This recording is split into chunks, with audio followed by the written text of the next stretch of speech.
Salut les marques, salut les smarts et bienvenue dans Catch Up, le podcast qui transpire le catch. Aujourd'hui, nous allons analyser ensemble le NXT TakeOver qui avait lieu au Canada. Et oui, on est loin de Brooklyn. Cette année, on a passé la frontière et on s'est retrouvé au pays des pancakes et du sirop d'érable pour cette grosse édition de ce TakeOver où une certaine faction avait beaucoup à mettre en jeu ce soir. Et pour m'accompagner dans l'analyse, j'ai avec moi tout d'abord l'ami Chris. Salut Chris. Salut Yarem, ça va bien? Bah ouais, toi, tranquille. Oh ouais, cool. Allez, et on va demander à Ringside s'il va bien. Ah bah ça va, la pêche, très heureux de vous retrouver pour ce débrief de TakeOver Toronto, au pays de la police montée. Bon, la police montée qui distribue des contredanses du haut de leur canasson. Messieurs, très rapidement, avant d'attaquer cette grosse review, voilà, il y a eu 5 matchs, avec une petite surprise, mais il y a eu 5 matchs. On est toujours dans le schéma classique de NXT, des takeovers. Qu'est-ce que vous attendiez particulièrement de cette édition estivale, Ringside, toi qui es un grand fan du show jaune, est-ce que tu avais des attentes particulières? Alors bizarrement pas beaucoup d'attentes sur TakeOver là, l'affiche m'emballait pas plus que ça. J'attendais de voir si la machine NXT était toujours bien rodée. Et j'étais très curieux de l'absence de Matt Riddle sur la carte, donc j'espérais quand même des surprises. Mais c'est pas l'affiche qui m'a le plus emballé de l'histoire des TakeOver, je dois bien dire. Ouais, toi, Chris, est-ce que tu étais emballé à l'approche de ce show? Ouais, la carte, elle était certainement un petit peu en deçà de pas mal de takeovers. C'était quoi là? C'était le takeover 26. Donc sur le nombre, effectivement, c'était peut-être pas forcément la carte qui faisait le plus rêver. Mais il y avait des matchs que j'attendais beaucoup, comme l'opener, parce que j'en ai tellement marre de voir les consultants de couloir de Raw qui sont devenus les Street Profits que j'étais pressé de les revoir dans le ring. Donc j'étais déjà satisfait de les avoir dans l'opener. Mais bon, ça reste du solide quand même. NXT TakeOver, ils se foutent pas de la gueule du monde malgré tout, hein, sur la qualité du truc, quoi. Bon, bah, on va attaquer l'opener direct, puisque Chris l'attendait de pied ferme. Ouais. Ça commence très chaud avec évidemment les Street Profits qui foutent l'ambiance, un peu à l'ancienne comme ça. Ils arrivent avec leurs gobelets rouges. Alors tout le monde a des gobelets rouges. Je sais pas s'ils les distribuent gratuitement, que tu vas aller t'acheter ton demi à $15. Je pense que ce serait la moindre des choses. Mais ça devait attendre les gens sur les sièges, je pense. ouais. Comme les affiches Bailey. Voilà, Bailey Section. Beaucoup sont dû s'asseoir dessus. Oh merde. Et en plus, il était plein. Oh, c'est con. Bon, donc on a effectivement Angelo Dawkins, Montez Ford, ils sont au taquet, ils passent dans le public pour mettre l'ambiance. Un gros opener qui s'annonce. Ce soir, ils défendent leur titre tout simplement contre Undisputed Era, la faction qui joue gros ce soir, puisque les 4 membres sont impliqués dans différents matchs. Et du coup, Bobby Fish et O'Reilly ont tout simplement la mission de remporter la première ceinture de la soirée pour la ramener du côté de la faction qui dirige un petit peu les affaires au show jaune. Ils ont déjà été 2 fois champions, c'est ça, O'Reilly et Bobby Fish. Donc ils sont habitués. Ça démarre au quart de tour avec Dawkins là qui fait un espèce de face à face avec O'Reilly qui est assez drôle. On se juge un petit peu. Donc on a des hot tags dans tous les sens. On a un hommage assez appuyé de Montez Ford au Rock, puisqu'il nous place tout simplement un People Elbow suivi d'un Rock Bottom pour un gros near fall. C'était plutôt sympa. Il y avait pas mal d'hommages ce soir dans ce pay-per-view. O'Reilly qui verrouille un petit peu l'affrontement, essaie d'obtenir une soumission, qui joue assez bas là dans la rencontre. Mais Dawkins qui vient casser la soumission en faisant un gros spinebuster là sur Fish, sur son partenaire. Ça envoie du lourd. Dawkins donc qui balance tous ses adversaires à travers le match. Il nous a placé des gros spears là aussi, Dawkins. Je sais pas s'il a fait du foot universitaire, mais il était assez solide sur ses appuis. Ouais, ça y ressemble en tout cas. Ouais, des grosses souplesses aussi sur O'Reilly de la part de Dawkins qui a plutôt pas mal tiré son épingle du jeu, lui qui est souvent vu un peu comme le maillon faible de la team. Donc on fait du travail d'équipe. Bobby Fish qui heureusement casse les tentatives de tomber. Un petit peu plus tard, Ford place un frog splash sur O'Reilly pour remporter donc ce match et du coup la première grosse surprise, mes chers compatriotes, puisque vous l'avez bien entendu, Undisputed Era repartent bredouille dans cette première manche avec les Street Profits, comme tu l'as dit tout à l'heure, Chris, qui était déjà un petit peu un pied dans Monday Night Raw, mais qui ont encore un autre pied solidement attaché au show jaune. Chris, toi qui attendais beaucoup de ce match, qu'est-ce que tu en as pensé? Et oui, l'Undisputed Era repart broucouille. Voilà. Comme on dit dans le gauchois. Comme on dit dans le chinois, parce que les Street Profits, ils ont conservé, et que c'est tant mieux. Et un bon match, un opener de 17 minutes.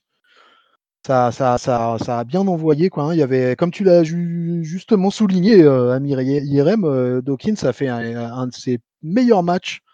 En tout cas, en pay-per-view, pour moi, c'est le meilleur match qu'il ait fait. Et vraiment, quand il est bien utilisé, en fait, sur des séquences intenses, mais relativement courtes, et après, Ouais. c'est une vitesse un peu qui mène le match. Il amène cette intensité-là, Dawkins, là. Et là, vraiment, je l'ai trouvé super bon ce week-end. J'ai vraiment cet opener, il m'a bien mis dans l'ambiance de ce takeover parce que moi, j'ai vraiment été client, quoi, globalement. Globalement, bonne ambiance générale. Et la foule, déjà, la foule canadienne, cette semaine, elle a été, je l'ai trouvée particulièrement prenante et pendant ce takeover ça n'a pas dérogé et donc du coup un opener qui m'a bien fait plaisir et j'étais bien content que les Street Profits conservent. Bon, et toi, Ringside, alors, est-ce que l'opener t'a un petit peu chauffé, toi qui arrivais un peu tiède là à Toronto? Ouais, carrément. Grosse ambiance tout de suite. Alors, c'était pas le premier match pour les gens du public. Il y avait deux dark matchs qu'on verra cette semaine, je pense, dans les weekly, dont une apparition de Breezango et la finale du tournoi Breakout là. Donc, je suppose qu'il y avait déjà du gros spectacle avant qu'on arrive à ce match-là. Et du coup, la foule était vraiment dans le match. Effectivement, je vous rejoins, grosse performance de Dawkins, ce qui est plutôt rassurant parce que ça fait à peu près 25 ans qu'il est au Performance Center, donc ça fait plaisir de voir qu'il est... C'est lui qui a peint le titre Performance Center, tu sais. C'est ça, oui, il était le premier à monter le ring. On sait que Montesford, je pense qu'ils attendent beaucoup de lui. Il y a quand même un gros potentiel. Maintenant, voilà, ça fait plaisir de voir qu'ils ont laissé un petit peu le spotlight sur Dawkins aussi, qui pour le coup, qui a bien assuré. Alors, je viens de vérifier, il était dans la lutte. Il n'était pas dans le football universitaire, dans la lutte universitaire.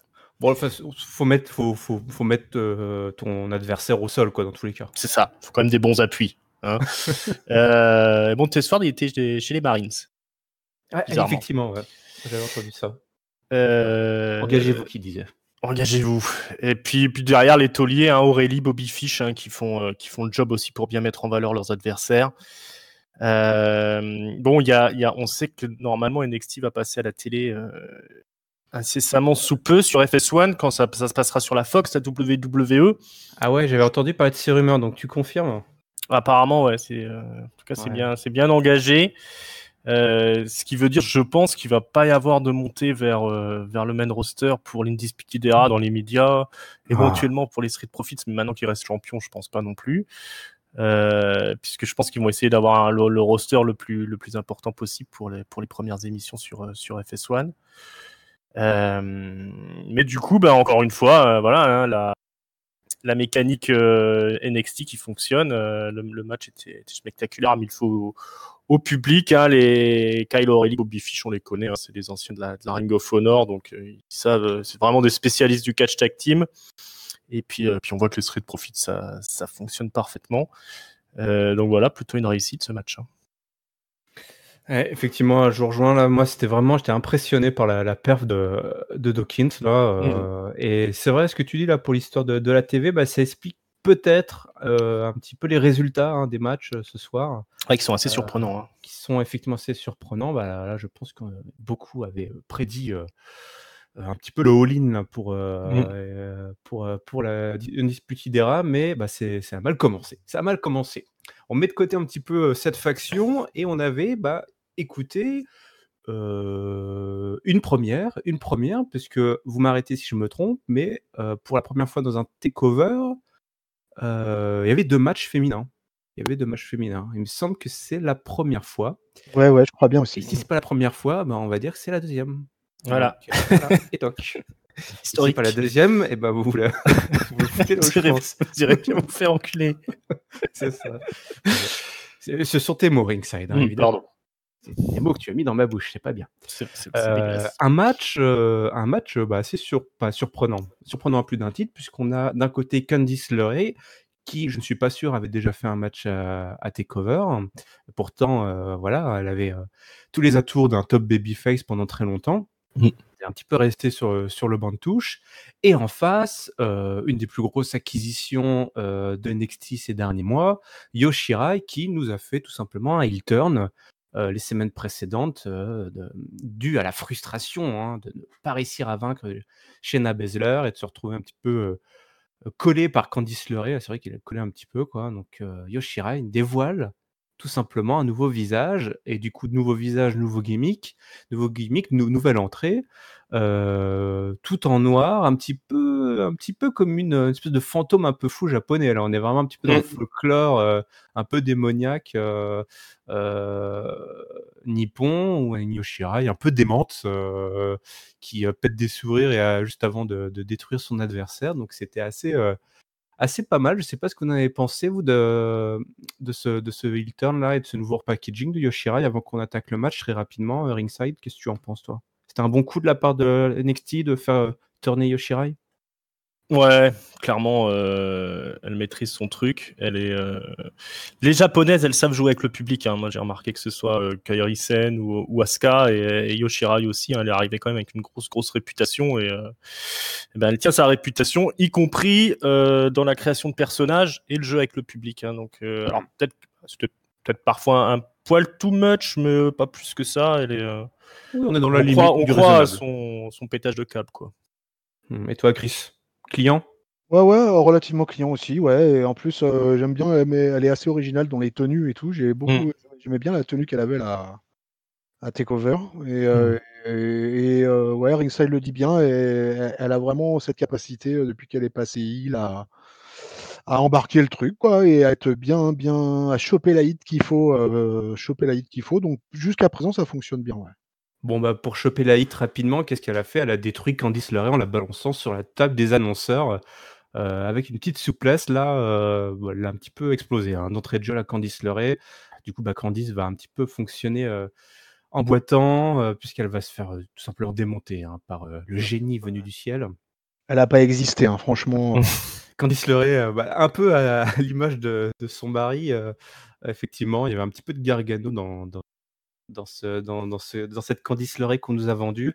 La ténacité, évidemment, de Candice LeRae, qui a fini quand même par se défendre.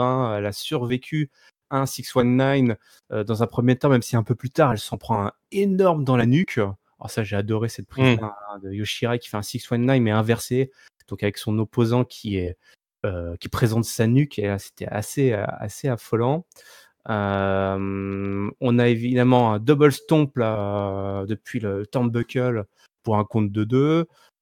German suplex de Candice Wrestling, suivi un bridging comme ça, un ponté, German suplex ponté qui était assez bien foutu. Elle est on a eu pas mal de souplesse, les deux sont assez athlétiques à ce niveau-là. Enfin, je pense que c'est pas le genre de fille qu'il faut doubler dans une file d'attente. À mon avis, elle te renvoie là où tu viens assez facilement. Excusez-moi, monsieur, vous m'avez défoulé. C'est bon. Il vaut mieux aller en caisse automatique, toi, tranquillement, tu emmerdes personne. Et c'est là où, tout simplement, Io Shirai, la méchante Io Shirai, achève un peu le boulot, puisqu'elle cible la nuque tout au long du match de Candice LeRae. qui place un énorme neckbreaker là, depuis la deuxième corde pour un énorme chant là, This is awesome, là, quand ils sont tout au haut du turnbuckle et elle lui fait le gros neckbreaker. Spanish Fly également, là, depuis le turnbuckle, tant qui qu'à est faire. énorme, mais ça ne suffit pas. La frustration monte du côté de la japonaise, hein. Elle n'est plus que frustration désormais. Elle place le Koji Clutch, donc laissant Candice LeRae inconsciente au milieu du ring. L'arbitre est obligé d'arrêter le match. Dans la famille Gargano, on n'abandonne pas, mais on gagne pas. C'est la première leçon qu'on apprendra pour Candice LeRae. Ringside, toi qui aimes les leçons de vie, est-ce que tu as pris une leçon de vie là avec Yoshirai et Candice LeRae ce soir? Oui, j'aime prendre des leçons de vie. Ouais, non, alors très très très gros match. Je pense que c'est un des meilleurs matchs du week-end là qu'on a eu là. Yoshirai a été incroyable. Candice LeRae derrière, elle a tenu le régime parce que ça doit pas être facile quand même de suivre Yoshirai dans ces grosses démonstrations de force là et ces gros moves là tellement impressionnants. Maintenant, voilà, on sait pourquoi elle traînait cette réputation de meilleure catcheuse du monde. Là, on l'a vu clairement, vraiment très très très impressionnant. Puis comme je le disais, elle sait aussi jouer avec le public. Il y a quand même un gros coup à faire, je pense, avec Yoshirai, à l'instar des autres japonaises. Là, mais bon, on voit que c'est pas apparemment dans les projets du main roster. Donc... Ils l'ont sorti, Kairi Sen par exemple, parce que pour la comparer avec sa contemporaine, qui sont arrivées pas en même temps, mais elles se sont croisées à NXT. C'est vrai que Kairi Sen est tellement enfermée dans son personnage que tu vois Yoshirai qui se découvre complètement avec ce heel turn. Il y a quand même, de ce qu'on voit là, il y a des kilomètres entre les deux, je trouve, en termes de présence et d'interaction avec le public. Je sais pas. Après, Kairi Sen, elle est quand même. Ouais, bah c'est ça. Hein, c'est parce qu'ils l'ont mis quasiment au placard. Mais moi, j'ai des souvenirs de Kairi Sen, ou même là, quand elle est passée, ils ont catché là récemment à Monday Night Raw.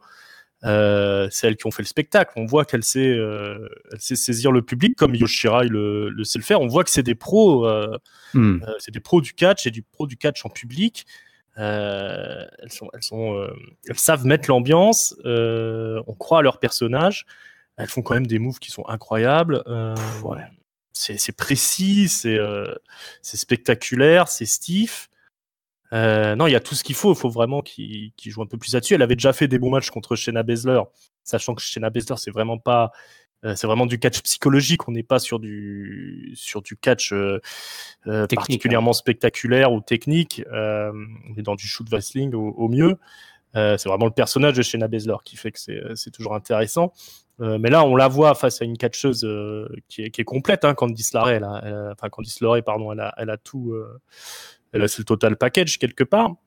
Ouais. Et du coup, on a un match qui est vraiment exceptionnel du niveau de ce qu'on avait à une époque quand il y avait Bayley, Sasha Banks, des choses comme ça. C'est vraiment là, on est vraiment au top de la division féminine. Donc, du coup, on a un match qui était vraiment exceptionnel et pour moi un des meilleurs du week-end. Hein.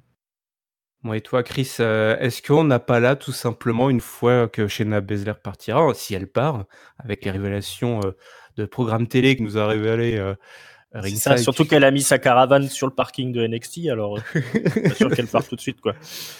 Yoshirai, Candice LeRae, c'est un petit peu les deux stars de demain de NXT ou je me trompe là en disant ça?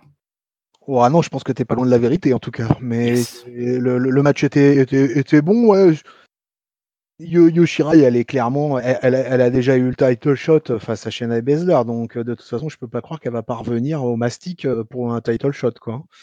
Et puis vu la démonstration quand même qu'elle a faite sur ce takeover, ça serait quand même très très très difficile de se dire que Yoshirai là, elle va pas choper la ceinture de la Gold and Black brand. Ça serait quand même assez incroyable, quoi. C'est vrai que enfin, moi, je la découvre, hein, très franchement, je ne la connaissais pas avant qu'elle arrive à NXT. Je ne la connaissais que de nom, quoi. J'avais dû voir quelques news sur elle, etc., mais je ne l'avais jamais vu catcher.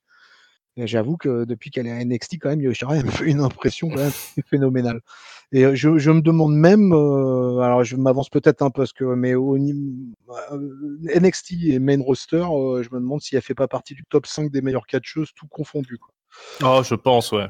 Techniquement, ça s'est vu là quand même. Là, le butterfly backbreaker, là, non mais là, C'est un Ouais. chef-d'œuvre. Et je pense même au peuple de catch-up, c'est un chef-d'œuvre. Et Irem, tu l'as dit aussi, le Spanish Fly qui a place pour un compte de 2 seulement. Mais C'est dans un le peu ça aussi tes covers. Hein. Ouais. même dans le main roster, il n'y a pas beaucoup de filles qui survivraient à ce Spanish Fly. Quoi. Donc non, effectivement, un très très bon match féminin. Et bon, alors Candice LeRae, elle job quand même beaucoup. Hein. Je l'ai pas vu gagner beaucoup de matchs depuis qu'elle est NXT. Mais elle a quelques moves, comme vous l'avez dit, elle est pas mal sur les souplesses. C'est vrai qu'elle fait pas mal de souplesse. Et du coup, c'est une adversaire très crédible pour Yoshirai. Et du coup, ça a donné un bon match. Donc, écoute, division féminine de NXT, ok. Ok, c'est bon, check, ouf.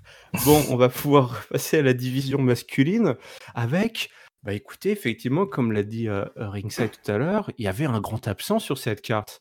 Un Et mec oui. aux cheveux longs et qui se balade en claquettes. Je Et- parle pas de Ribéry, je parle évidemment de Matt Riddle. Matt Riddle, il débarque et il est pas content. Il interpelle Killian Den. Ils sont en bisbille et ils cherchent la bagarre. Donc là, on se dit, ah, c'est pas possible, Matt Riddle, voyons, il y a 5 matchs maximum dans un takeover. Est-ce qu'ils vont casser ce rituel? Voilà, on va casser les habitudes de takeover. Est-ce que Triple H est prêt à casser la formule? Non, on n'est pas prêt à casser la formule, mais on est prêt à se casser la gueule. Et ce qui s'est passé, donc Riddle et Den se sont mis sur la tronche, jusque sous le titantron. Les officiels et puis les jeunes rookies là sont arrivés pour séparer tout ce beau monde. Et à la fin, ça se termine à travers les caisses en contrebas du titantron, puisqu'on a Killian Den qui emporte avec lui Matt Riddle et un pauvre rookie qui passait par là. Voilà, un jeune stagiaire qui était là et qui n'a pas demandé son reste, mais qui devait être content. Je pense que ça lui a fait son année. Il va pouvoir frimer devant ses copains. Et donc, on continue la rivalité. Et surtout, voilà, Riddle a eu droit à sa petite apparition, takeover. Donc, c'est bon, tout est rentré dans l'ordre. Ça t'a été rassuré, Ringside? Ah, ça allait mieux tout de suite après. Puis content de revoir Killian Den qui est aussi. Toujours aussi poilu. Voilà, toujours aussi poilu, un gros morceau. Et j'attends leur match maintenant. Ouais, effectivement, oui, c'est prochain pay-per-view. C'est difficile de se faire une place quand même, parce que dès que tous les titres sont en jeu, il reste plus qu'un match. C'est ça. Plus qu'un match, et du coup, c'est un petit peu compliqué, cette formule. Toi, t'en penses quoi, Chris? Est-ce que Matt Riddle, là, on a bien fait de le mettre un petit segment? C'est assez inhabituel, ce genre de segment. Oui, mais je crois qu'ils servent pas mal du fait que Riddle il est un petit peu en feud avec Goldberg et que Tout le monde est en feud avec Goldberg. En ce moment. Tout le monde veut sa peau à ce gars-là. Et donc même à NXT, il y a des jeunes qui ont envie de se farcir le papy, quoi. Il y a un nouveau là qui est arrivé visiblement. Peut-être que Ringside, tu pourras nous en dire un mot. Peut-être que tu le connais. Austin Theory de la Evolve, qui était aperçu dans la foulée. Alors, il était aperçu genre avec son burger, ou il était au premier rang avec son nom qui s'est affiché? Avec son nom qui s'est affiché. Non, il y a Ricochet qu'on a vu et Austin Theory qui devrait changer de blaze quand même, parce qu'Austin Theory il va pas aller loin avec un nom comme ça. Un produit de la Evolve. Alors, il était au show anniversaire là, des 10 ans. J'ai pas vu son match encore, j'ai pas eu le temps de terminer ce show-là. Je saurais pas trop vous dire ce que ça vaut. Moi, je l'avais juste vu catcher. Je crois même que c'était son premier match à la Evolve. Il avait déjà un physique qui était assez impressionnant et il y a quelque chose qui se dégageait.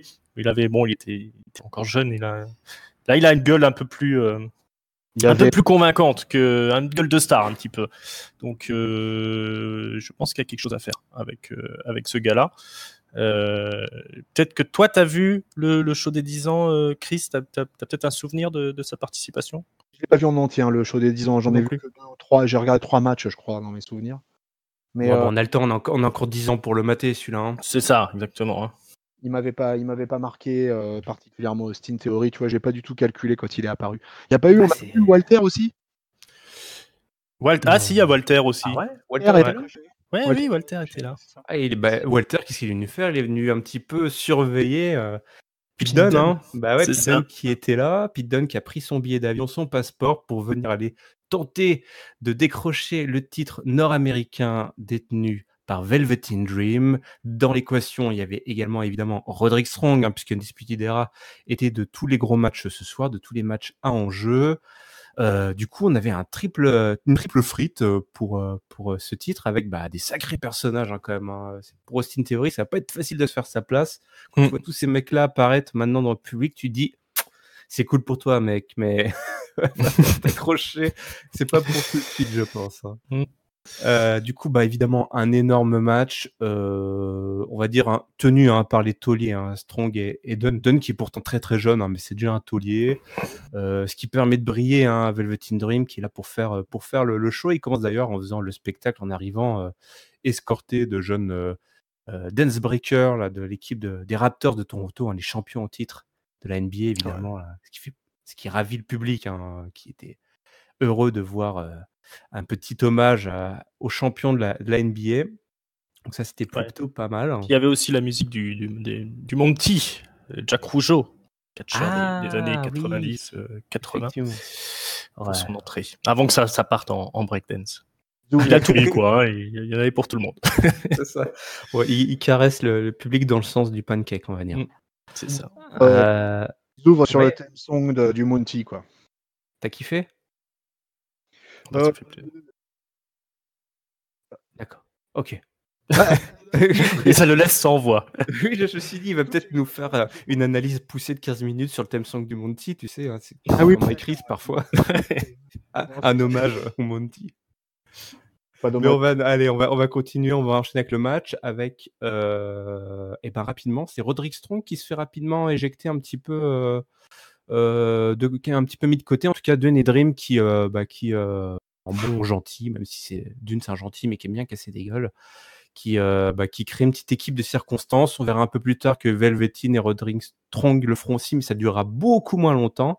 Donc ça se met sur la tronche, gros backbreaker, séance de backbreaker évidemment de Roderick Strong qui va tout simplement éclater les vertèbres de ses adversaires tout au long du match. Pete Dunne, lui, qui va tenter à plusieurs reprises de péter des doigts. Au début, il n'y arrive pas, et puis après, il y arrive, notamment dans cette séquence que j'ai trouvée super, où Velveteen Dream offre en sacrifice le doigt de Roderick Strong à Pete Dunne qui lui explose le phalange. Je sais pas quoi, les mecs ils doivent se muscler les phalanges maintenant qu'ils ont un match face à Pete Dunne. Tu sais, j'aimerais pas me retrouver contre Pete Dunne. Vous savez, ce jeu du pouce qu'on fait là, quand on affronte un vieux pote, quand dans les soirées on est un peu bourré, et puis on doit faire le jeu du pouce, affronter son adversaire en lui écrasant le pouce. Ouais, il doit être très fortiche. Invaincu. D'ailleurs, c'est pour ça qu'il est venu chercher le titre. Il veut battre son propre record de longévité. Vous me corrigerez si il y avait trop de syllabes. On fera un montage. Oui, on les connaît, le coup d'on fera un montage. Le champion qui place une Russian leg, un sweep et pour un near fall. Canadian crowd sharpshooter. Pardon, il place un sharpshooter. Évidemment, pour ravir, il veut vraiment se mettre le public dans la poche. Les sharpshooters, je crois qu'on en aura eu un paquet ce week-end. Mais c'est Pete Dunne qui vient l'interrompre avec un missile dropkick. Moonsault du Bruiserweight. Ok, donc Pete Dunne qui te fait un moonsault à l'extérieur. Pas de problème. Tout va bien, mes amis. Strong et Dream, donc qui, comme je vous l'ai dit, ont tenté une entente très très qui n'a duré que je crois 5 secondes. Pete Dunne qui débarque, la foule est en délire à ce moment-là parce que les mecs ont délivré un match tout simplement monstrueux. Un coast-to-coast elbow de Dream tout simplement sur Pete Dunne qui était tenu par Roderick Strong, je crois, de l'autre côté, sur le turnbuckle. Du coup là c'est la folie tout simplement. Strong qui place justement un stronghold, ses deux adversaires en même temps, ça a pris de soumission je crois, oui c'est ça, pour tenter la soumission, mais ça ne passe pas. On a également ensuite un double Dream Valley Driver qui était complètement ouf. Tout le monde se refout sur ses pieds. Pete Dunne pète tous les doigts de tous ceux qui ont encore des doigts qui fonctionnent.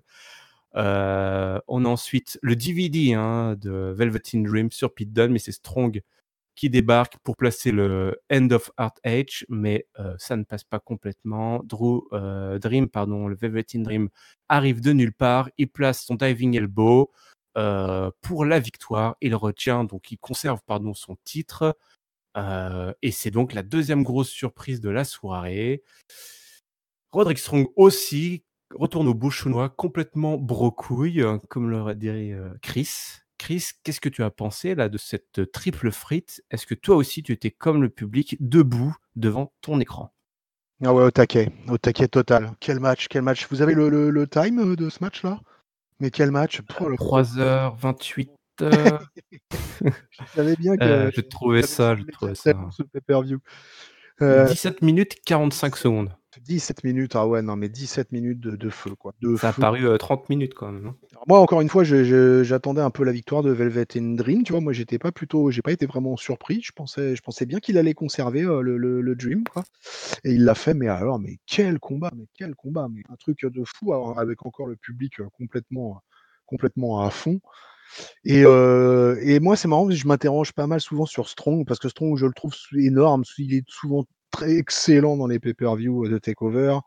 Il fait son bonhomme de chemin NXT, et pourtant, c'est un type, je me dis, lui, s'il monte dans le main roster, il est foutu. Je sais pas pourquoi, Ouais. j'arrive pas à avoir de l'espoir dans Strong dans le main roster. Il nous a fait une belle séquence de distribution de coups de coude, où les deux étaient, ces deux adversaires étaient sur les cordes, là, la gueule. La phase où ils sont les deux accoudés sur la troisième corde, et que là, il fait des allers-retours à coups de coude dans la face. Et il ferait un bon barman, le mec. Allez, les gars, là, faut sortir, là. Il est 2h, tout le monde sort. Petit dégomme tous les mecs sur le zinc.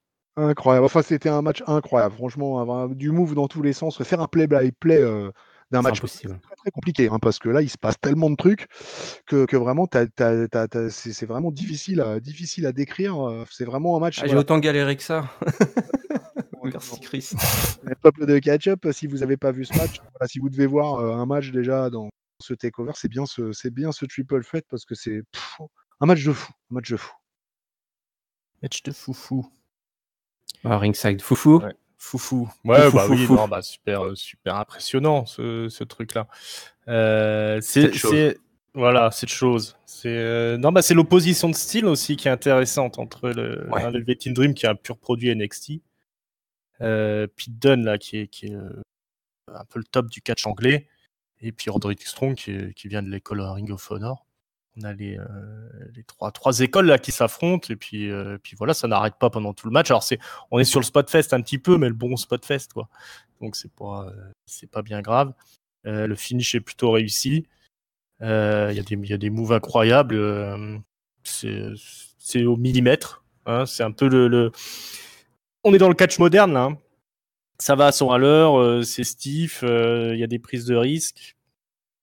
Alors après, c'est un peu à part le Velveteen Dream, qui a vraiment un personnage qui est bien à lui. On est de l'autre côté, c'est deux badass, quoi. Donc c'est un peu voilà, comme on disait, quand ils essayent de faire des alliances, ça dure pas longtemps. Mais en même temps, c'est ce qui donne le rythme au match, c'est ce qui donne la puissance au match, et c'est effectivement c'est ce qu'on adore voir à NXT. Ouais. Moi, ce que j'ai aimé, c'est que souvent, qui dit triple frite, t'as souvent un mec un petit peu qui zone à l'extérieur pendant de longues minutes. Là, les mecs étaient, ils se faisaient éjecter, mais 20 secondes plus tard, ils étaient de retour. Ils retournaient dans la baston, quoi. Il y avait vraiment ce côté, genre, tu te fais sortir du bar, tu rentres par la porte de derrière pour continuer la baston à l'intérieur, pour tout retourner. Ça, c'était assez extraordinaire. C'est justement parce que dans ce booking de match où il y a beaucoup de tombées, et donc du coup le troisième catcheur doit toujours être vigilant ringside, et pour pouvoir surgir et péter les tombées, quoi. Ouais, t'as raison. Je pense que là, si on comptait le nombre de tombées qui ont été pétées dans ce match, ça se compte sur les doigts d'une main pétée par Pindon. Un paquet de mains, je pense là. Oui, voilà, ouais. Ah, non, mais c'est clairement ça. C'est aussi quelque chose qui fait vivre vraiment entre les cordes. Tu vois, un match pareil. Donc là, comme tu le disais, voilà, c'est bien de pas avoir un troisième catcheur qui est plus ou moins en train de squatter peinard, en train de se prendre un café à la table des annonceurs, quoi. Ouais.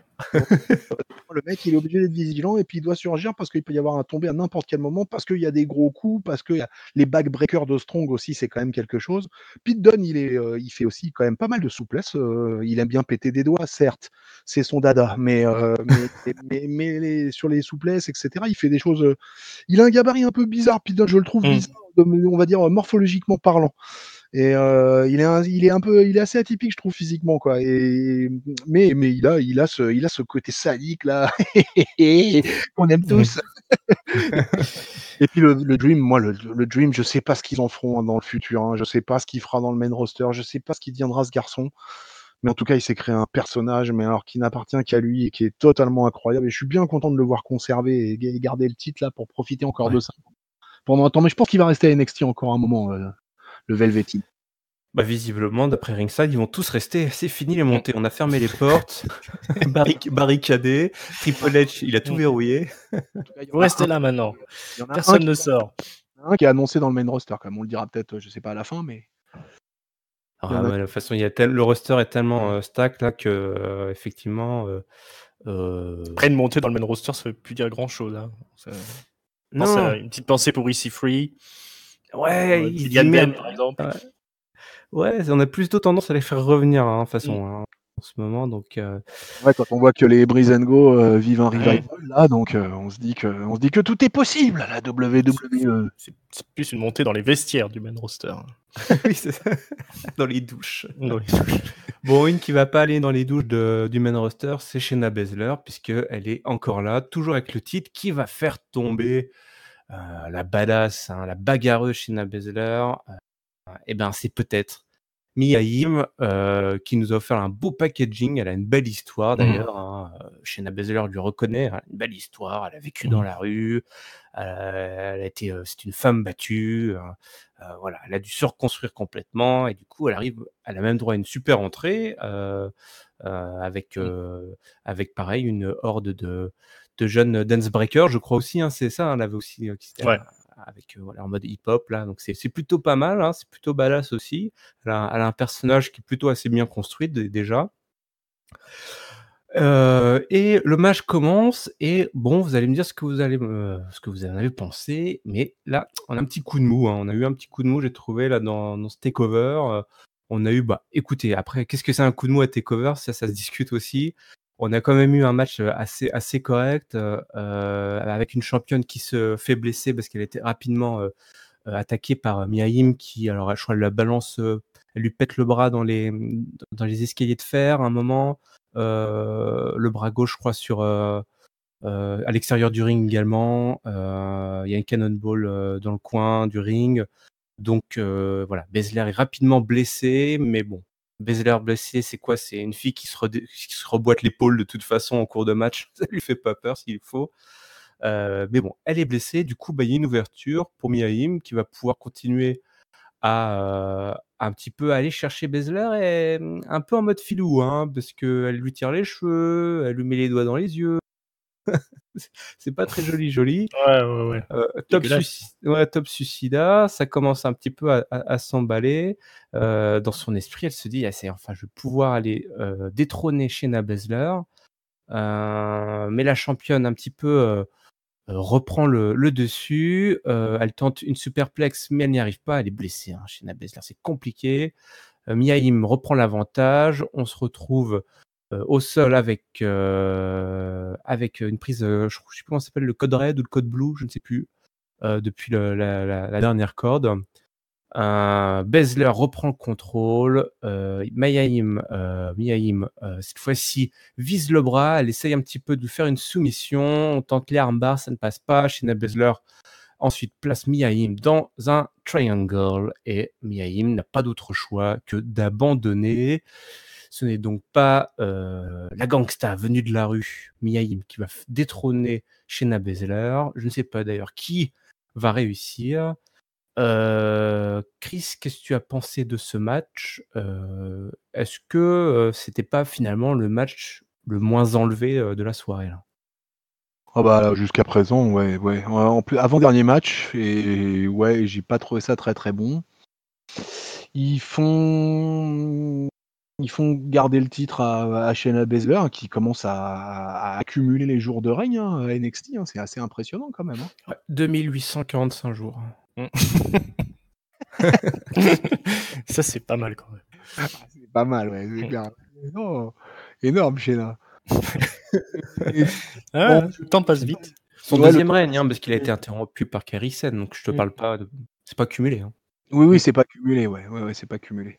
Non, mais c'était relativement un match faible, ouais, je suis assez d'accord. J'ai pas... Je suis pas forcément super méga fan de Shayna Baszler, mais je lui trouve pas mal de qualité. Puis je l'avais déjà expliqué, je crois, sur d'autres reviews de Takeover et tout, mais c'est encore une fille atypique, quoi, voilà, dans un registre assez particulier, qui physiquement aussi, elle a un petit côté lesnarien, Shayna Baszler, je trouve. Et elle est aussi crédible par rapport un peu comme un Samoa Joe, quand elle met une prise de soumission, on se dit ouais, on y croit, quoi. Je la trouve vraiment crédible. Après, je sais pas, Mia Yim, vous me direz ce que vous en pensez vraiment, mais Mia Yim, moi, je suis pas un super fan. Alors, ok, elle vient de la rue, ok, hip-hop Momo, ok, toute une histoire, etc. Mais bon, des fois, toute une histoire fait pas non plus l'article forcément pour moi avec un catcheur. Et Mia Yim, j'avoue que pour l'instant, moi, je suis pas du tout convaincu par elle. Donc du coup, oui, clairement, pour moi, là, il y a eu un espèce de gros creux dans ce takeover avec ce match-là. Ça m'a vraiment pas beaucoup accroché, quoi. J'étais plus enthousiasmé par la vidéo qui a suivi derrière pour nous rappeler le prochain takeover de la branche UK. Ça m'a intéressé, j'avouerai. Non, franchement, là, j'avoue, je vais avoir du mal à m'enthousiasmer sur ce NXT Women's Championship. Moi, alors ringside hip-hop Momo, mais match pas Jojo. Exactement, j'aurais pas mieux dit. Tu as trouvé les mots qu'il fallait. Ouais, mais Mia Yim, c'est pas exceptionnel. Hein. Alors, Shayna Baszler, comme je disais, elle est effectivement, ou comme Chris le disait, elle est assez atypique. C'est pas le catch le plus spectaculaire qui soit. Et Mia Yim, c'est une catcheuse solide, mais c'est pas du main event matériel. Donc, forcément. J'aurais préféré avoir une Bianca Belair de retour, tu vois. Exactement. Il y a un peu plus de potentiel chez Bianca Belair, je pense que Mia Yim, bon, moi je l'ai connu aussi à la TNA. C'était déjà pas, à part son style, voilà, elle a un look qui passe bien, mais sinon dans le ring c'est très classique. Bon, elle a quand même sorti une sacrée Sunset Flip Powerbomb là. Oui. Code Blue, je crois qu'ils appellent ça, du haut de la troisième corde. Donc Oui, d'accord, c'était pas Code Red, c'était Code Blue. Merde. Ouais, je crois que pour elle c'est un Code Blue, mais ah bah oui, parce qu'elle je crois que c'est le Code Red, c'est le nom. standard. Clairement, elle a des moves dans le ring et tout ça, mais tu vois. Ouais, oui, on peut pas dire qu'elle soit mauvaise non plus. Hein. Mais elles ont eu du mal à se trouver en fait. Elles ont eu beaucoup de mal à se trouver, alors que il me semblait qu'elles s'étaient déjà croisées par le passé sur les circuits indés, mais avec comment elle s'appelle, la Martinez là, qui était avec Shayna Baszler, je crois, c'était dans la même faction. Il me semblait que tout ce monde-là se connaissait un petit peu, mais visiblement pas du tout, parce qu'elles ont eu beaucoup d'approximations dans les prises. En même temps, je pense que dans le circuit indépendant, ça devait être aussi un peu approximatif. Hein. Le voilà. féminin, c'est pas toujours au millimètre comme on a pu l'avoir avec Yoshirai. Hein. Parfois, c'est un peu comme on l'a eu ce soir, hein. C'est-à-dire que c'est pas très très précis. Bon, Baszler avait raison, une belle histoire, ça fait pas gagner des matchs. Voilà, et c'est non. un peu voilà, les babyface, on prenne un peu pour leur grade ce soir. Hein. Vous êtes mignons là, vous venez de la rue, vous avez souffert, mais allez, retournez au vestiaire. Ici, c'est le territoire des boss, et les boss, c'est qui? C'est Adam Cole, bébé. Et ouais, c'est Adam Cole, bébé, et Johnny Gargano pour la 3e manche. Alors, la 3e manche qui aura lieu en 3 manches. Il faut essayer de suivre, hein, puisqu'on a un best 2 out 3 falls ce soir. Chacun a pu choisir une stipulation. Adam Cole a choisi un match de catch comme stipulation, ce qui était plutôt original, on va dire, alors que Gargano, lui, a choisi un street fight. Pourquoi? Parce que Cole, à chaque fois qu'il a battu Gargano, c'était dans un match de catch classique. Il a réussi comme ça à gagner des matchs. Il dit pourquoi m'emmerder, alors que Gargano, des street fight matchs, il en a fait déjà contre Ciampa notamment. Donc chacun a choisi, et la 3e manche, s'il y en a une, aura une stipulation qui a été éventée du coup, et on comprend vite pourquoi, puisqu'il s'agit d'un match en cage, mais vous le verrez, pas n'importe quel type de match en cage. Donc on se dit à ce moment-là, évidemment, on risque fortement d'aller cette 3e manche, hein, parce qu'à ce moment-là, la cage est déjà suspendue. Donc les mecs se sont pas cassés le cul à suspendre la cage pour rien du tout. Déjà rapidement, messieurs, qu'est-ce que vous avez pensé de cette stipulation et des différents choix là des opposants, avant qu'on rentre vraiment dans le vif du sujet? Ringside. Au moins, c'était construit dans le bon sens, hein. C'est-à-dire qu'il y avait d'abord le catch classique, ensuite on part un peu dans le hardcore, et puis après on descend la cage avec les armes là, façon TNA. C'est ce qu'il faut pour quand on arrive à la conclusion d'une grosse rivalité, comme c'était le cas là. Donc si effectivement on voulait faire un show qui marque les esprits, c'était plutôt la bonne manière, je pense. Puis visuellement à la télé, on la voyait pas la cage, donc Non. c'est quand même une belle surprise. Ouais, c'était éventé vite fait par les commentateurs qui ont rappelé que ça avait été éventé lors du pré-show. Donc je pense qu'ils auraient pu s'en passer de nous le dire finalement pour les gens qui regardaient à la télé. Moi, j'étais pas du tout au courant et ils m'ont caché un peu la surprise. J'étais pas content. C'est connard. Bon. Et toi, Chris, qu'est-ce que t'en pensais là de cette stipule là, avant qu'on commence le play-by-play? Ouais, c'est bien un 3-stage réunis en un seul combat, quoi. Et moi j'ai trouvé ça pas mal, j'ai trouvé ça vachement original, ce truc-là. J'avais pas à calculer en fait avant le début du combat, j'avais pas super calculé l'histoire du street fight et tout ça. Et quand j'ai réalisé qu'on annonçait le combat c'était pas clair. C'était pas clair. Rien que le choix de la stipule d'Adam Cole dans les NXT, les Weekly, j'avais pas compris. Parce qu'en fait, effectivement, le mec, il avait pas pris de stipule, donc j'étais là à me creuser la tête. Mais attends, c'était quoi ça stipule à Adam Cole? C'était un match de catch. Ah, ok. Ouais, pas de stipu. La stipu, c'est qu'il n'y a pas de stipu. Pénible jusqu'au bout, hein, le call quand même. Hein. La foule était partagée entre les deux personnages, entre les deux opposants. C'était difficile pour Gargano d'aller chercher les encouragements. La foule est un petit peu collée comme ça à Adam Cole. Hein. C'est vrai que Adam Cole bébé là, il commence un petit peu à être difficile pour les babyface à être au-dessus, mais on verra que ils ont réussi à trouver la petite astuce pour justement aller chercher, rallier la foule autour de Gargano, hein, comme à la grande époque. Gargano qui a assez rapidement a pété le genou en fait d'Adam Cole. Il lui a ciblé le genou à plusieurs reprises. On sait que son last shot, le finisher d'Adam Cole, c'est un gros coup de genou dans la nuque. Ils sont assez violents quand même à TakeOver. Ils aiment bien frapper la nuque d'un coup sec. Tac, comme ça, hop, l'opposant ne fonctionne plus, paralysé à vie. Jusque pendant 3 ans, c'est pas mal. Donc c'est assez soutenu, mais Gargano tient bon la barque. À ce moment-là, on se dit que chaque stipule va se retourner contre celui qui l'a choisi. C'est souvent une ficelle assez classique. On a un wheelbarrow suplex dans le ring, sur l'apron, donc sur le côté du ring, par Adam Cole. Johnny Wrestling place un ankle lock pour tordre le genou d'Adam Cole comme s'il n'était pas déjà assez cassé. Le champion se sauve, il place une belly to belly, ou c'est lui qui plutôt une belly to belly dans la tronche. Il se retrouve dans le coin du ring et à un moment donné, on a Adam Cole qui revient, il tente de placer le Panama Sunrise là, mais le challenger le contre. On a des chants This is awesome qui montent assez rapidement dans ce match complètement fou. Et la frustration arrive rapidement. Adam Cole va chercher une chaise pour la ramener, mais je sais plus s'il la place tout de suite. Ouais, il se met à côté de Gargano, il pose comme ça, il se met assis sur la chaise pour un petit peu le provoquer. Et il place un coup de poing dans les valseuses de Gargano alors que l'arbitre n'a rien vu, mais seulement pour le compte de 2. Là, on se dit c'est bon, les mecs vont jamais. Un coup de pied dans les couilles, ça fait tomber Brock Lesnar, mais pas Gargano. Et Gargano, il comprend que le match va lui échapper et il se dit allez, fuck, je vais être malin. Il prend la chaise, il regarde face caméra, il fait un grand sourire et il tabasse Adam Cole, provoquant donc la première disqualification, donc accordant à Adam Cole la première victoire. Et là, il le tue à coups de chaise dans le dos, mais genre claque de partout. Il regarde la caméra genre en faisant genre tout presque à s'excuser comme ça, hein, d'avoir utilisé la chaise.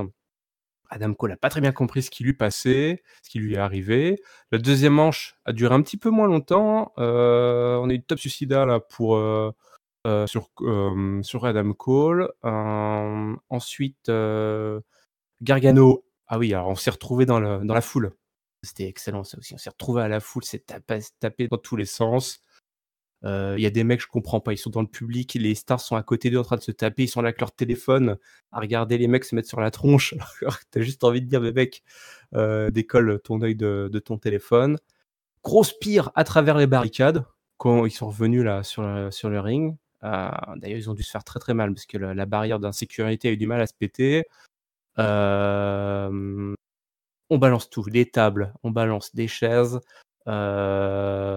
On fait un Gargano qui place Cole, je crois, ou c'est Cole qui place Gargano, lui pète le dos à travers les chaises, et Gargano qui du coup place un Gargano Escape, c'est ça, hein, pour obtenir la seconde victoire. C'est bien par soumission, hein, il le fait taper.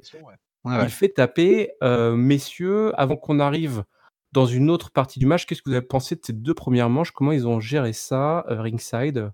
Est-ce que tu trouves que ça a été intelligemment mené? C'est efficace, c'est spectaculaire. Il y a quand même beaucoup de défauts. Alors, bon, on va tout de suite parler du fait que Gargano, c'est abruti, mais bon, c'est pas nouveau ça, hein, qu'il est pas bien malin, qu'il se fait disqualifier. C'est pour ça qu'on l'aime bien. Voilà, pour le premier tombé, pour en fait profiter de la chose en laissant un Adam Cole inanimé après s'être pris une dizaine de coups de chaise, mais les os brisés. Voilà, mais au final ça va pas. Il y a un match qui s'enchaîne derrière, quoi, comme si de rien n'était. Donc ça c'est et ça traduit un peu le gros problème du match, c'est-à-dire ce problème de ce qu'on appelle le selling, hein, c'est-à-dire qu'ils vont pas vendre les coups. Il y a à peu près 110 super kicks qui sont administrés pendant le match où les mecs ils prennent même pas la peine de tomber par terre, quoi. Ils enchaînent. Ça peut, c'est encore une fois, on est dans le catch moderne, hein, très influencé par les indépendants, notamment la Pro Wrestling Guerrilla ou la Ring of Honor. Ça peut déstabiliser une partie du public, ça peut sortir du match.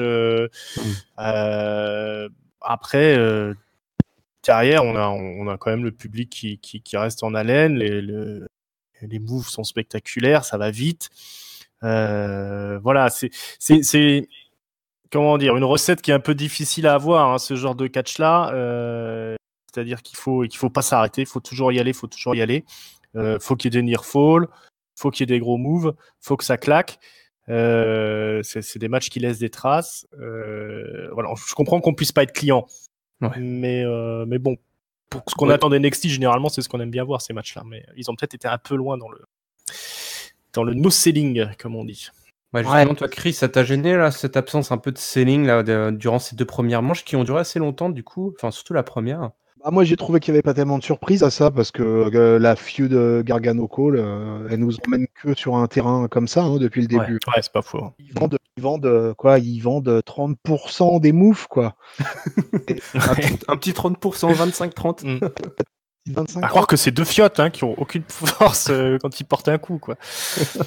Soit leurs coups n'ont strictement aucun impact, soit je sais pas, mais les mecs sont en acier trempé, mais c'est vrai que oui, ça peut poser un peu de problème, mais bon, comme c'est dans la continuité de leur rivalité, j'ai pas trop relevé ça, quoi.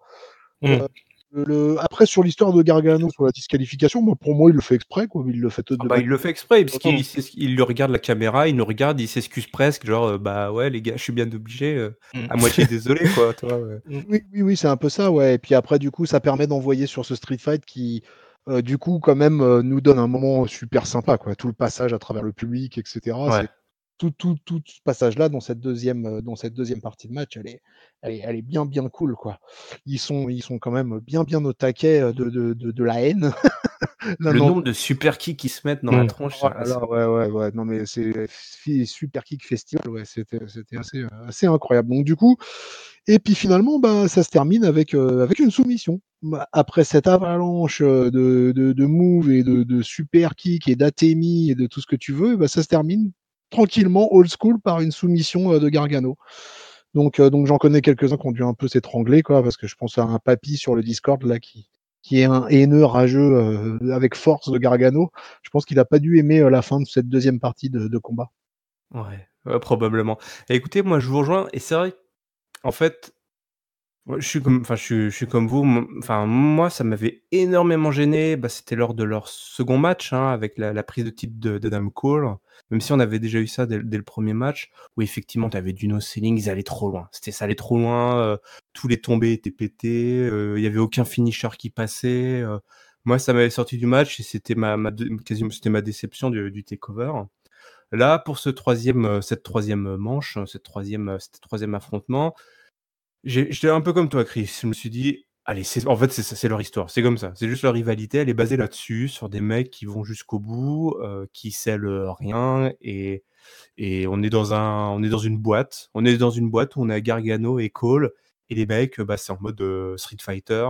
Genre, les gars, ils ont une barre de vie remplie au max. Et les coups, tu fais que gratter, quoi, en fait. Tu tapes, tu tapes pendant 1h30 jusqu'à ce que le mec finisse par tomber. Et c'est vrai que, bah, grosso modo, on va parler de troisième manche, mais ça se prête, c'est une analyse qui se prête pour tout le match. En fait, moi, je veux plus voir ça, en fait. Je veux plus voir ça dans un takeover, je veux plus voir ça dans une rivalité. Je veux plus voir ça parce que c'est trop. C'est trop déconnecté du reste. C'est trop différent, toi. J'ai du mal à mordre et à comprendre. Et limite, ça joue, je trouve, en défaveur des catcheurs, puisque en fait, je vois le qui est fait. Enfin, je sais pas comment dire. C'est trop gros, toi. C'est trop gros. Ça, Ah, mais j'arrive pas. Face à Ciampa, la différence, par exemple, avec Ciampa ou Ciampa, j'étais là, mais je dis, mais ils sont ouf. Les mecs se faisaient super mal. Ils allaient moins loin dans le no-selling, toi. C'était juste, il y avait une haine en plus entre les deux. Là, ça va trop loin. Et ouais, moi, je suis vraiment pas client. Je veux plus trop voir ce genre de choses à le NXT. problème, c'est qu'ils te vendent ça dans un NXT, dans un pay-per-view de NXT, dans un Ouais. et tout ça, mais que passer dans le main roster, Cole et Gargano, ils auront énormément de matchs énormément de mal, pardon, à reproduire ce genre de match. Ça, pour moi, c'est un truc qui peut passer que dans la branche jaune, quoi. J'ai pas imaginé un match, le même main event, tu le mets dans un pay-per-view classique de la Big League. Je suis pas sûr que ça passe bien, quoi. Mais Rarement quand c'est aussi violent, surtout sur deux petits gabarits comme ça. oui, Et il faut reconnaître que le public quand même était quand même complètement au taquet. oui, Par ça, contre, par contre, oui. ouais, ça là-dessus, enfin toi, ça fonctionne. En fait, tu peux pas nier le fait que ça fonctionne. En fait, la formule fonctionne, mais c'est à petite dose, quoi. C'est à dose homéopathique, ce genre de choses, parce que c'est beaucoup trop. Sinon, comme tu le dis, c'est incomparable. On est dans un autre univers, en fait. Même au sein de NXT, moi je veux, enfin si ça devient ça, si ce main event là, ça devient le standard des prochains main events, toi, avec d'autres adversaires, d'autres match-up, j'aurais du mal, toi. Là, j'accepte parce que c'est Cole et Gargano, mais j'aurais du mal à appliquer exactement ce modèle-là de no-selling, de finisher qui ne fonctionne jamais, enfin des mecs qui se pètent la nuque à tout bout de champ. Enfin, au bout d'un moment, c'est le nombre de brisages de nuque qui se font, c'est Ah c'est oui, pas puis ça laisse possible. des traces. Hein. Ça Mais laisse en des plus, traces. ouais. Faut pas croire, hein, les mecs, ils vont pas faire ça toute leur vie. Non, mais Surtout après ce qu'ils ont vécu déjà dans les indies. Hein. Adam Cole, il en a fait aussi des matchs de psychopathes comme ça. Alors, il y a juste un truc, effectivement, sur la rivalité Gargano-Adam Cole, elle justifie pas un match comme ça. On a Cole qui a repris un peu le poste de Ciampa, mais il n'y a pas eu aide farouche entre les deux comme il y avait entre Gargano et Ciampa.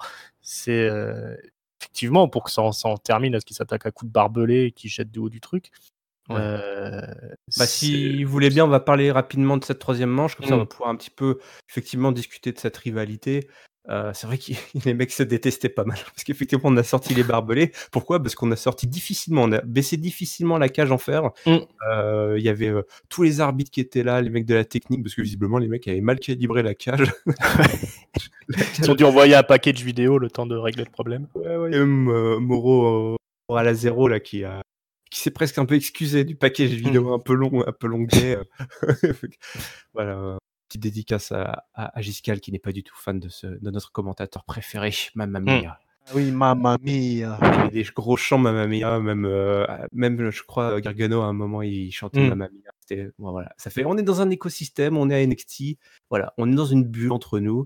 Mais là, les deux hommes sont dans une cage entre eux, et c'est une cage un peu, un petit souvenir là pour la Dean Ambrose Asylum. Hein. On a attaché des armes, mais des vraies armes, pas des serpillères, des armes autour de la cage. Donc des kendo sticks, il y a des battes de baseball, tout va pas être utilisé. Hein. Il y a des extincteurs, ça va être utilisé. À un moment, il lui sort le gros extincteur, il lui balance dans la tronche et il lui suivi avec un tornado DDT là, sur Cole qui était assez ouf. Il y a des backstabbers sur les chaises. Ah oui, cette flip power bomb complètement dingue. Il y a eu des sortes, je sais pas, est-ce que c'était des Canadian Destroyer qui lui ont fait là, par moment, il en a fait 2 d'un coup, je crois. Ouais, un du haut de l'échelle, non? Non, mais là, celui-là, ouais, effectivement, un depuis le turnbuckle et un depuis le haut de l'échelle. Et sur le même, toi, c'est même pas genre, ils inversent les rôles, quoi. C'est Cole qui le fait 2 fois, je crois, sur Gargano. Donc, ouais, là, on était dans un autre monde à ce moment-là, hein, les amis. On était tous ensemble, dans un autre univers, comme dans Sliders, un univers parallèle. Cole qui place un gros coup de genou là dans une chaise, Gargano, pardon, qui essaye le Gargano escape avec le kendo stick, mais Cole qui mord son opposant avec ses dents là, avec plein de rage là. Donc c'était assez violent. Donc ouais, l'Avalanche Canadian Destroyer pour le compte de 2. Et à la fin, Gargano monte tout en haut, il va découper un gros fil de barbelé, n'importe quoi. Parce qu'entre-temps, il a sorti un petit sac, et c'est marrant, je pense que tout le monde a cru que c'était des punaises à l'intérieur. Et quand il a sorti le sac, il y a des vieux outils de chez Bricolex là, qui sont tombés, Bricorama, et tout le public était là, oh non, c'est quoi cette connerie quoi. Et là, t'as un commentateur qui fait « Ah ouais !» Je crois que c'est McGuinness qui fait « Souvenez-vous de ce qu'a fait Triple H avec cette pince, cette pince qu'il a fait subir à Batista. » Et là, t'es là « Mais nous, on veut pas voir ça. » Non, mais on veut pas s'en souvenir de ce truc-là. Ouais, c'est ça. Et donc, non, effectivement, il va découper un fil de barbelé. Et ce fil de barbelé, il va tout simplement servir au spot final. Le spot final, c'est quoi? C'est Cole Gargano, tout en haut de la cage, debout sur une table, avec en contrebas d'autres tables. Gargano, qui a son fil barbelé, c'était pas trop vraiment ce qu'il avait prévu d'en faire quand même. Donc, il essaye un petit peu de maintenir Cole avec lui. Les fans qui chantent Please don't die, s'il vous plaît, ne mourrez pas. Je pense que les mecs sont déjà morts, mais c'est juste qu'ils ne le savent pas encore. Ils s'agrippent tous les deux et ils finissent, donc ils se crachent en direct sous vos yeux, à travers la table, les 2 tables qui sont en contrebas, avec le fil barbelé qui s'entortille autour du dos d'Adam Cole. J'ai cru qu'il s'était pris dans le visage, mais non, c'est bon. Les hommes sont morts, mais Adam Cole, tel Shane McMahon, a la présence d'esprit de glisser son bras sur son opposant. 1, 2, 3. Victoire définitive d'Adam Cole, qui remporte donc cette 3e victoire. Ses petits copains viennent le soulever pour aller célébrer la victoire. Gargano gît toujours au sol. Et c'est dans cette effusion de violence et d'armes que se termine donc ce takeover. Mon bon ringside, que de violence pour en arriver là. Est-ce que tu as eu peur pour nos 2 hommes? Est-ce que toi aussi tu as crié « S'il vous plaît, ne mourrez pas ». C'est vrai que j'ai eu très peur pour les 2, mais moi j'aime bien voir les gens s'entretuer en fait. Mais c'est sûr que, comme je disais, hein, c'est la rivalité, elle justifiait pas hein, tous ces éluges de violence. Ce qui est bien, c'est qu'ils ont été à fond. C'est super casse-gueule hein, en fait cette spécificité là, cette stipulation de la cage avec des armes dedans. Ils l'ont fait souvent à la TNA. Ça n'a jamais rien donné de bon. Là, par contre, les 2 ont quand même fait ce qu'il fallait pour optimiser le truc. Le spot final, il est quand même assez impressionnant. Ouais. C'est voilà, hein, là où on va mettre la limite, c'est qu'effectivement, c'est trop. Qu'est-ce qu'on fait après? Comment on va plus loin? Alors, il y a les comment ça s'appelle? La 3e guerre mondiale, là, le spectacle en cage, là. Voilà, doucement. On va pas commencer à nous lancer des conflits internationaux. Comment ça s'appelle c'est ce que disait Chris, le Three Stages of Hell, non, c'est pas ça? Non, les Wargames. Les Wargames, voilà, Ah, les Wargames. Wargames. Oui, mais on l'a Euh, déjà eu, les Wargames, effectivement. Ouais, donc On l'a déjà eu, ça, voilà, ça peut donner un main event encore plus spectaculaire. Mais effectivement, c'est trop, même pour les deux. Je veux dire, ça fait un moment que Johnny Gargano, il est dans le main event à faire des trucs de fou là où il s'explose sur le ring en bois, dans les gradients. Ça va laisser des traces, mais c'est le jeu de NXT de faire le main event le plus spectaculaire, qui va rester dans les mémoires. Et je remarque aussi que tu parlais de McGuinness. Oui, ce bon mec qui fait des tours de magie. Je vous invite à regarder le Table for Free, où tu as les anciens de la Ring of Honor, Cesaro, Rollins et McGuinness. Et McGuinness nous démontre ses talents de magicien. Voilà, ce qui impressionne Cesaro et Rollins, qui visiblement sont facilement impressionnables. C'est vrai. Ah bah la magie, ça marche toujours sur les catcheurs. Hein. C'est des grands enfants. C'est ça le vrai kéfeb. Ouais. Je sais qu'il faisait aussi du théâtre, McGuinness. Oui. C'est un homme accompli. Ah ouais. Et qu'est-ce qu'il a alors, ce bon McGuinness? Il était commentateur aussi à la Ring of Honor à une époque. Ah ouais. Et en fait, il commentait pas les matchs hardcore. Parce qu'il est contre les matchs hardcore. Ah ouais. Parce que lui, sa carrière a été ruinée sur une blessure, parce que je pense qu'il s'est rendu compte effectivement qu'il allait un peu trop loin dans les délires. Je vois qu'il a pas ses états d'âme à NXT, donc je suppose qu'il est un peu plus mieux payé à NXT qu'il l'était à la Ring of Honor. Mais enfin voilà, c'était spectaculaire, c'était exceptionnel, mais on peut pas avoir ça effectivement à chaque show. Et puis il faut du selling, et puis voilà, qu'on revienne un peu aux bases du catch. Maintenant, je vais pas vous mentir que je me suis bien éclaté quand même pendant les 46 minutes. Ouais. Autant que sur un main event de la New Japan avec Okada, ou les mecs ou Omega, où les mecs vont jusqu'au bout du délire. Mais alors après on s'inquiète quand même pour la santé des mecs qui y participent. On est dans du hardcore là, et on est dans un extrême. Enfin, moi je me dis, quel espoir ils ont ces deux gars-là en carrière s'ils continuent. Ils n'ont pas l'espoir de voir leurs petits-enfants, visiblement. C'est ça. Ouais, visiblement, ou en tout cas, ils sont peu attachés au fait de vieillir longtemps.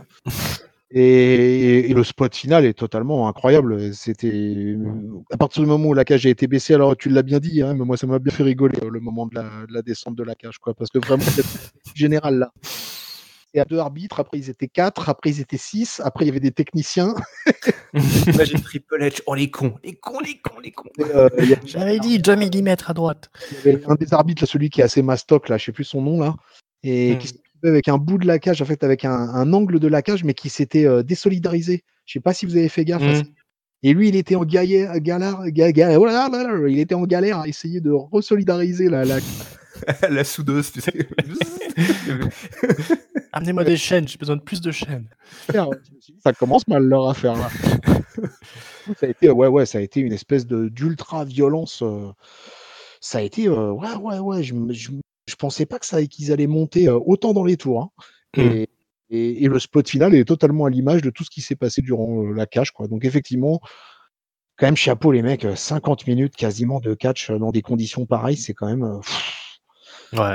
Ouais, je me dis, ils vivront pas bien vieux ces jeunes-là, hein, mais bon, écoute, hein, c'est leur choix. Gargano, finalement, c'est peut-être le seul à qui on souhaite de monter rapidement, ça fait un bout de temps qu'il a maintenant, peut-être de monter au main event pour être un peu tranquille justement à main event le mercredi. Voilà, à la limite, s'il veut vraiment faire des flips, mais effectivement, les gars, là, ils ont tout donné. Voilà, dans le storytelling, je te rejoins, Ringside. Alors, j'ai un peu moins suivi, honnêtement, les derniers weekly, mais j'ai quand même... Voilà, on nous a fait un package, et puis bon, j'ai vu les autres pay-per-view, et puis je sais quand même un peu ce qui s'est passé entre les deux. On a Gargano qui est là, qui est l'âme, c'était un peu l'angle, hein, Gargano qui veut prendre un petit peu le contrôle de NXT, faire d'NXT quelque chose de bon, quoi, de bien, et du coup, il a à cœur, il veut pas partir, il le dit, ça fait partie du personnage, c'est pas juste en off. Il veut rester à NXT, s'occuper des jeunes. Tu as des vidéos package où il vient aider les jeunes à leur montrer les prises. Oui, voilà, c'est comme ça que tu ne tues pas ton adversaire. Voilà, c'est comme ça qu'on attache une corde. C'est comme ça qu'on met une. Il y avait Angelo Dawkins qu'on voyait. Oui, voilà, il est là pour les jeunes. Et c'est vrai qu'en face, t'as Adam Cole, les petits cons qui viennent tout saccager, là, qui viennent foutre le bordel, qui ont aucun Ouais, respect pour personne. Mm. il y a besoin d'un Gargano chez les jeunes quand même pour leur montrer comment on fait pour ne pas sceller un coup, quoi. Il faut... Ouais. Voilà, on vous met un super kick, vous restez debout. Hein. c'est quand même Et vous en redemandez. Mm. Mais c'est vrai, voilà. Et là, vous tombez sur la nuque. Hop, allez. Quitte à choisir entre Ziggler et Gargano, ils choisissent Gargano, tu vois. Ouais, non, un mec qui s'aille pas, vous allez voir, c'est vachement bien. Ouais, non, on veut du selling. On veut du selling. Mais c'est vrai que voilà. Chapeau quand même aux mecs. Dans cette histoire, lors de ce match, ils ont vraiment. C'était quand même bien joué. Il y avait du beau, je trouve, storytelling. On a une fois de plus Gargano qui va trop loin, qui pense. Qui se sacrifie et ça lui coûte la victoire finale avec un Adam Cole qui était effrayé par ce qu'il voyait face à lui. Le mec est complètement fou, c'est pas possible. Il se retrouve enfermé avec lui. Je suis pas signé pour ça. Les copains, revenez me chercher. J'en veux plus de ça, tu vois. Mais c'est vrai que c'était complètement dingue. Donc voilà, une fois de plus, moi, en ce qui me concerne, je veux plus voir ça. Pour moi, voilà, le chapitre est terminé. On a eu un drôle de chapitre qui, effectivement, peut-être que c'est dû au fait que Ciampa est parti et on est continué sur cette même lancée, comme tu l'as dit, avec Gargano. Il fallait trouver un adversaire qui était capable de prendre le relais face à Ciampa. Et c'est vrai que c'était tellement intense entre les deux que pour prendre le relais, c'était compliqué. Ils y sont allés. Ils sont allés pas de main morte. Je pense que là, ça aurait été avec Ciampa. Je pense qu'effectivement, ça aurait été effectivement assez logique, même si ça reste quand même complètement barré. Enfin, vraiment, les gars, arrêtez de faire ça. Même la cage voulait pas, en fait. C'est ça le truc. La cage elle-même ne voulait pas. Donc, on est loin d'un Nakamura Bobby Roode. Hein. C'est vrai. Quand tu y repenses. Des bons vieux main event de 12 minutes avec un seul finisher pour protéger celui de l'autre. Et hop, on envoie ça au main roster. Bon, messieurs, qu'est-ce qu'on peut souhaiter de bon à part 5 années encore à vivre pour nos deux opposants, pour Adam Cole et pour qui finalement, Undisputed Era, ils n'ont pas réussi à tout rafler, mais ils ont quand même réussi à garder le titre et finalement c'est pas si mal que ça, je pense. Ils sont encore en vie, c'est déjà pas mal. Ouais, l'Undisputed Era, elle va je pense sur NXT encore pas mal de temps de toute façon, quoi. Hein. Mais par contre, Gargano, moi, les amis, je pense que très franchement, il va monter dans le main roster. Ouais. Moi, je vois pas Gargano rester en fait plus longtemps que ça. Je pense ça y est, il a tout fait. Comme étant donné, je crois que tu l'as dit tout à l'heure, mais effectivement, il a envie un peu de faire le producteur et tout ça. Il va certainement coupler ça peut-être effectivement à NXT, mais en termes pour sa carrière de catcheur, je pense qu'il va monter dans le main roster. Moi, je vois pas ce qu'il peut faire d'autre, mais bon. Il va booker des matchs avec, comment il s'appelle, le fils caché de Kurt Angle. Ah, ouais. Jason Jordan. Avec Jason Jordan, ouais. Je sais pas, mais moi en tout cas, j'ai du mal à envisager la suite pour Gargano et NXT. On verra. D'accord. Théoriquement, il y aurait beaucoup à faire à Gargano dans le main roster, mais. Ouais, ils ont quand même lancé une histoire avec cette histoire de patron d'NXT qui veut pas partir, qui veut prendre les jeunes sous son aile. Il y a moyen de le remettre un peu en mid-card, de l'impliquer dans des storylines un peu loin du titre. Donc, moi, ça me dérange pas qu'il reste, qu'il se calme un peu, quoi. Juste qu'il se calme, voilà. Il faut qu'il fasse un peu le maître Yoda de NXT hein, en prenant des petits jeunes sous son aile et puis qu'il se repose un peu. Ouais, ça. On a une période où on veut même plus les voir. Les gens d'NXT, hein. Restez là, il n'y a rien en haut. C'est une illusion. Ça fait un petit moment que ça dure déjà, hein, que des fois on n'a pas du tout envie de les voir monter parce que quand on voit ce que ça donne dans plus haut, ça donne pas envie. On veut pas les voir monter, mais on veut pas les voir mourir non plus, donc c'est un peu compliqué. C'est ça. Bon, messieurs, ce qu'on veut en tout cas, c'est donner notre mot de la fin, donner notre avis, donner une note, un top et un flop. Du coup, on va commencer avec Ringside. Ringside, qu'est-ce que tu as pensé de ce takeover à ton retour? Est-ce que tu veux bien nous partager ta note, ton top et malheureusement ton flop également? Ouais, on va partager tout ça. C'était pas le plus grand takeover de tous les temps. Hein. Il y a une période. C'est fini ce temps-là. C'est fini. Ouais, on n'est plus. C'est fini. Ils ont été trop loin. Maintenant, on ne peut qu'apprécier D'avoir un beau spectacle quand même à chaque fois, hein. C'est toujours bon, il n'y a pas grand-chose à acheter. Le top, moi, je vais le donner à Yoshirai, qui a été incroyable, je trouve. Ouais. Dans ce show, voilà, elle a montré qu'effectivement, c'est une des meilleures catcheuses au monde. Mon flop, ouais, ça va être assez. Je vais quand même le donner à l'absence de selling du main event. On pourrait le donner aux filles, au championnat féminin, mais finalement, ce qui nous fait tiquer, encore une fois, c'est le manque de selling dans le main event. Donc ça, il faut vraiment faire quelque chose là-dessus. Et la note, je vais donner un bon 3,5. Voilà, c'était bien, mais tout était assez prévisible au final, hein. Donc voilà, j'ai pas sauté de mon siège comme j'ai pu le faire à certaines époques. Ok. Bon, toi, Chris, alors, est-ce que tu as sauté de ton siège? Si oui, Non, combien?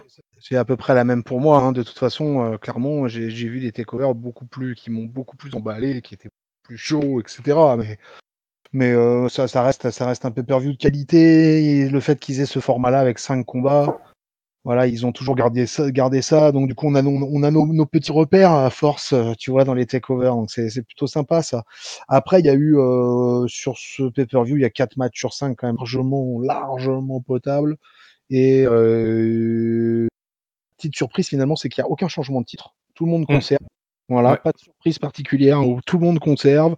Donc finalement, ils sont assez conservateurs, NXT aussi parfois. Ouais, ils sont peut-être justement très contents de leur champion pour le deal télé, hein. Et oui, donc ils ont des règnes, les champions à NXT ont souvent des règnes un peu plus importants et du coup un peu plus intéressants, je pense. Et après, écoute, moi mon flop ça va être facile parce que c'est vraiment le match Mia Yim Shayna Baszler qui m'a vraiment pas emballé, vraiment pas intéressé. Voilà, Mia Yim, vraiment, pour l'instant c'est pas ça.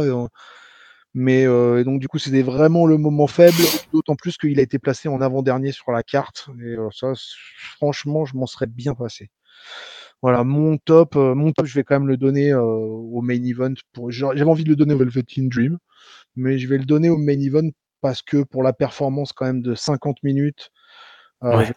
j'essaie juste de me mettre à la place des mecs en slip et me dire que le gars pendant 50 minutes, il est sur un ring et qu'il va s'envoyer des kicks, des ATMI et tous les trucs qui vont lui passer dans les mains, des chaises, du barbelé, etc., qui vont s'en mettre plein la gueule. Alors ils ont eu beau ne pas nous faire de selling. Tu sais très bien que là, les mecs, ils dégustent, mais quand même puissance 1000, quoi. C'est même peut-être donc autant plus admirable de pas sceller alors que les mecs, ils ont dû bien souffrir, toi. Oui, voilà, ouais, c'est clair, ouais, c'est incroyable, quoi. Donc ça a été trop loin, c'était certainement trop jusqu'au boutiste, cette histoire de main event. Mais la performance de 50 minutes, quoi, c'est quand même largement à signaler. Quand tu penses que 50 minutes, c'est la durée d'un weekly de NXT normalement, quoi. Là, ils ont fait un match complet où c'est à la rigueur un gauntlet match dans un Raw qui peut atteindre des 50-55 minutes. Donc là, quand même, la performance des deux gars est quand même extraordinaire, quoi. Donc bon, voilà. Et je vais 3,5. Je crois que c'est ce que j'avais mis au Takeover 25. Et comme note, je sais plus si j'avais mis 3,5 ou 4 au Takeover 25, il me semble 3,5. Donc là, je vais la descendre un peu ma note parce que pour moi, c'était moins bien que Takeover 25. Ouf, Donc, d'accord. 25. Ah ouais, d'accord, effectivement.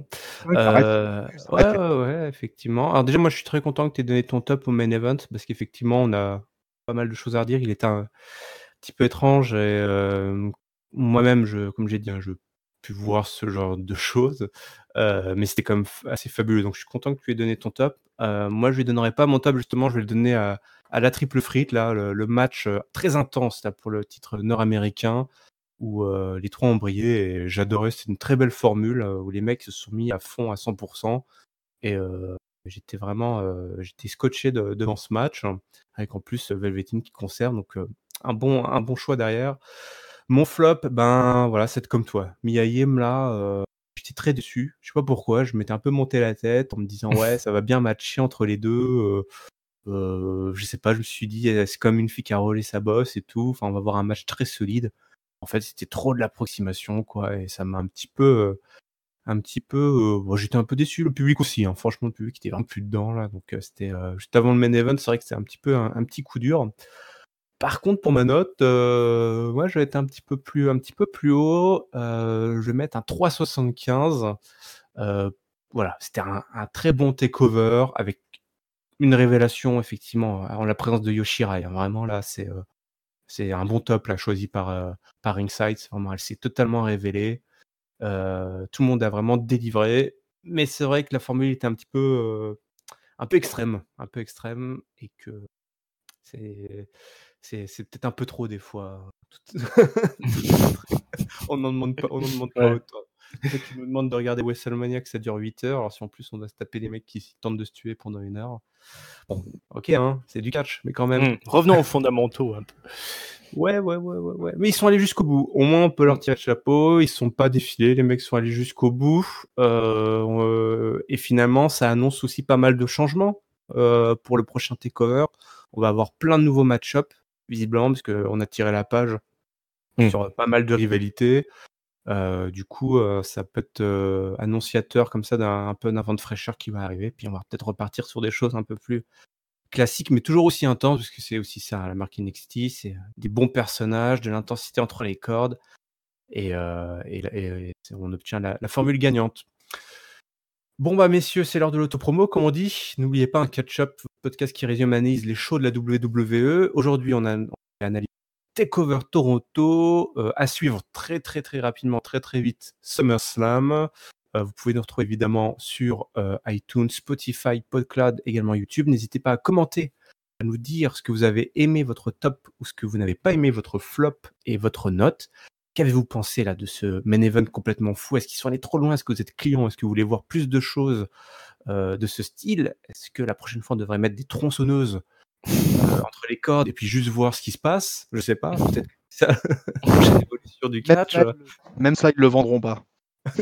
Même la tronçonneuse, il y aura pas moyen de vendre un coup de tronçonneuse. Voilà. Vous savez ce que nous, en tout cas, on en a pensé. Dites-nous ce que vous en avez pensé. Je vous remercie évidemment. Tout d'abord, Chris, merci à toi pour ton analyse. Merci à toi, MC IRM. C'était avec Merci à toi, Ringside. Merci à vous, merci à tous. Et on vous donne rendez-vous très bientôt. On vous souhaite à toutes et à tous une bonne semaine pleine de catch. Salut. Ciao, bye bye. Salut Ringside, salut IRM. Salut peuple de catch.